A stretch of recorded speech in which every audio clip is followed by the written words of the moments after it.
Moi, j'ai pris l'acte du pasteur comme une humiliation. Venir à la maison et dire aux parents, écoutez, votre fille couche de gauche à droite. On n'a pas couché ensemble, en fait. Coucou la familia, j'espère que vous allez bien. Bienvenue dans cette toute nouvelle vidéo.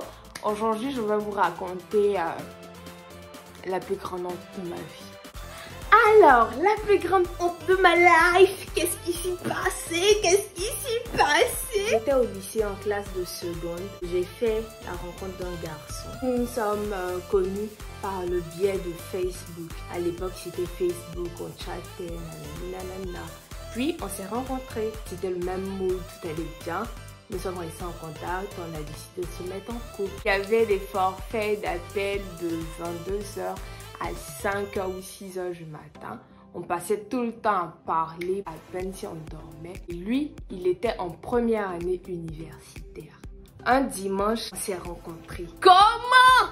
J'ai dit à la maison que je partais à la messe. Et lui, il m'attendait. Il était en cité universitaire en fait. Donc, je me suis rendue chez lui. On a passé toute la matinée ensemble. Il y avait son guide spirituel qui passait son temps à l'appeler. Il lui a dit qu'il était souffrant et qu'il ne pouvait pas être là. Nous sommes restés ensemble, on a passé tout le temps. Lundi matin, à la première heure, on frappe à la porte de ma chambre avec force. Réveille-toi, réveille-toi. Je dormais encore. Je ne savais vraiment pas ce qui se passait autour de moi. Je me réveille, je vois maman qui a arrêté, tout énervé, en train de crier. Je dis, mais qu'est-ce qui se passe? Elle dit, viens, suis-moi, suis-moi. Je dis, mais je vais me brosser la vie, mon visage, m'habiller. Elle dit, non, c'est pas la peine, tu viens avec moi. Je dis, ok, je l'ai suivi. Une fois au salon, il y avait mon prof de maison, c'était prof de physique, chimie. Dès que je suis arrivée, donne-moi ton téléphone. Je dis, en fait, j'étais choquée. Je dis, mon téléphone est resté dans la chambre, je vais le chercher. Non, reste ici, je vais le chercher moi-même. Elle est partie, elle a pris le téléphone et elle est venue. Dès qu'elle est arrivée, on se regardait. En fait, moi, je ne comprenais rien. Et il y avait mes messages, j'avais un petit ami, tout le monde l'ignorait. Donc, j'étais toute confuse, je ne savais vraiment pas ce qui se passait. On ne m'a rien expliqué. J'étais arrêtée, je suivais la scène. Le monsieur qui va dire que, en fait, il est le guide spirituel de mon petit ami. On revient un peu dans le temps. Je vous explique ce qui s'est passé la nuit du dimanche. J'ai oublié d'expliquer cette partie-là. Dimanche nuit, mon petit ami m'a appelé. Il a rompu avec moi. Nous allons l'appeler Robert. Alors, Robert m'appelle dimanche. Il me dit, écoute, entre nous, ça ne peut plus continuer. J'ai dit à mon guide spirituel que je ne suis pas partie à l'église parce que j'étais avec toi.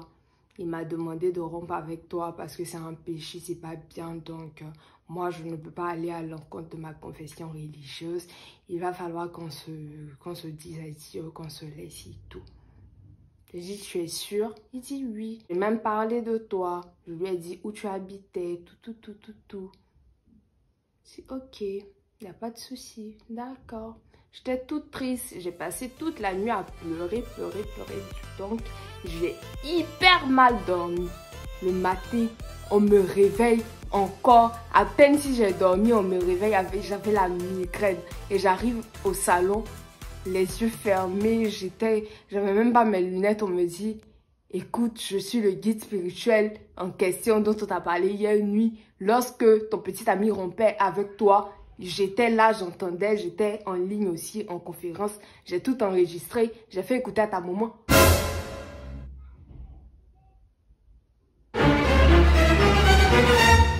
Jesus! En fait, si c'était cette petite partie seulement, je n'aurais pas eu mal. Qu'est-ce qu'il dit à ma mère? Il lui dit que j'ai couché avec le mec et le mec lui a dit, mais c'est big faux! On n'a pas couché ensemble. Il a même expliqué ce que Robert lui a dit. Tout. On n'a pas couché ensemble en fait. Il voulait qu'on couche ensemble. Moi, j'étais vierge et lui, il était puceau. On a décidé de laisser tomber l'idée. Après, il m'a raccompagné à la maison. Et lui, il vient. Robert lui dit qu'il a essayé de coucher avec moi. Il dit à un moment que j'ai couché avec Robert. Alors que Robert lui a juste dit qu'il avait essayé, mais il ne l'a pas fait. Il n'y a pas eu de pénétration. Il n'y a pas eu de pénétration, nanani, nanana. Désolée pour les enfants, hein, bouchez vos oreilles. Et il vient à la maison. Il dit à un moment qu'on a couché ensemble, Robert et moi. Moi, je fais... Donc, j'ai compris pourquoi maman était toute énervée. Elle était arrêtée, toute bouillante.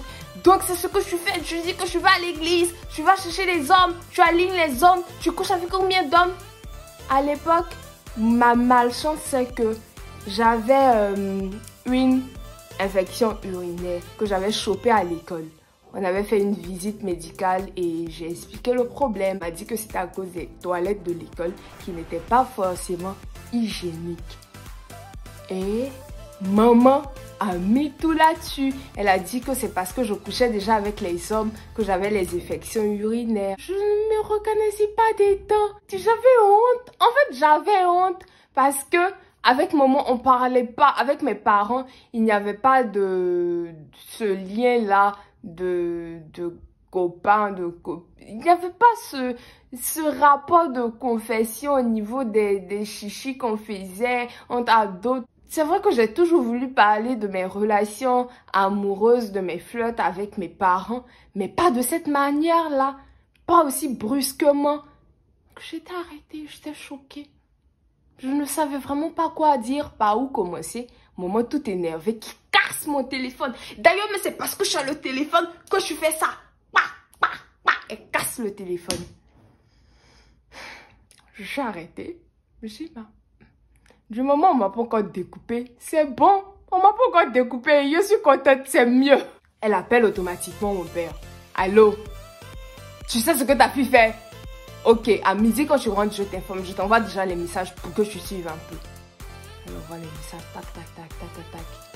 À midi, mon père arrive. J'étais là, j'ai passé tout le temps à pleurer. Déjà que j'avais mon gourmet la veille, j'ai pleuré. J'étais là, je pleurais. Et il est arrivé, il m'a regardé, il a dit, je t'ai dit une fois, tout ce que je fais dans l'homme se saura. Donc c'est mieux de... En fait, j'ai vu sur le visage de mes parents la déception. Tout. Votre fille que vous éduquez dans de bonnes conditions et on vient vous dire qu'elle couche de gauche à droite. En fait, c'était une humiliation pour mes parents. Moi, j'ai pris l'acte du pasteur comme une humiliation.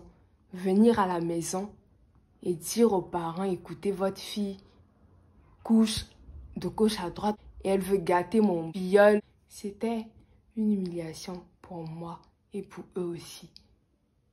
J'étais maudite, j'ai passé tout le temps à pleurer. L'atmosphère était froide à la maison après. À peine si on parlait, je n'avais plus d'argent de poche. Papa ne me déposait plus les matins à l'école. Il ne me cherchait plus non plus. Je partais à pied, tout. J'étais seule, isolée dans la maison, dans mon coin. Ma petite soeur ne me parlait pas. J'étais seule. En fait, c'était trop compliqué. Un jour, il y a eu un problème à la maison. Maman pensait que c'était moi la fautive.